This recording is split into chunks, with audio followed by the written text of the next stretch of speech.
Hi viewers, welcome to Milka's Kitchen. ఈరోజు మిల్కస్ కిచెన్లో చామదుంపల పులుసు జిగురు లేకుండా టేస్టీగా ఎలా చేసుకోవాలో చూపిస్తాను. దానికోసం ఫస్ట్ బాండీ పెట్టేసి స్టవ్ వెలిగించుకోవాలి.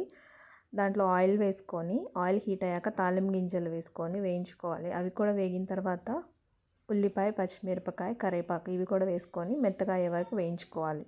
ఇవి వేగినాక దీంట్లోకి ఉప్పు, పసుపు, ధనియాల పొడి, జీలకర్ర పొడి, అలాగే కారం వేసుకొని వీటిని కూడా కొంచెం ఫ్రై చేసుకోవాలి. దీంట్లోకి ఒక టమాటాని పండింది ఇలా చిన్నగా కట్ చేసుకొని యాడ్ చేసుకోవాలి. ఇవి కొంచెం మెత్తబడిన తర్వాత ముందుగా ఉడకబెట్టి పెట్టిన చామదుంపల ముక్కల్ని ఇలా రౌండ్ ముక్కలుగా కోసుకొని యాడ్ చేసుకోవాలి.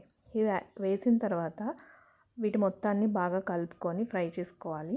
ఇలా కొంచెం ఫ్రై చేసుకున్న తర్వాత నిమ్మకాయ సైజ్ అంత చింతపండుని తీసుకొని నానబెట్టుకోవాలి. దాంట్లోంచి తీసిన గుజ్జును దీంట్లో యాడ్ చేసుకోవాలి.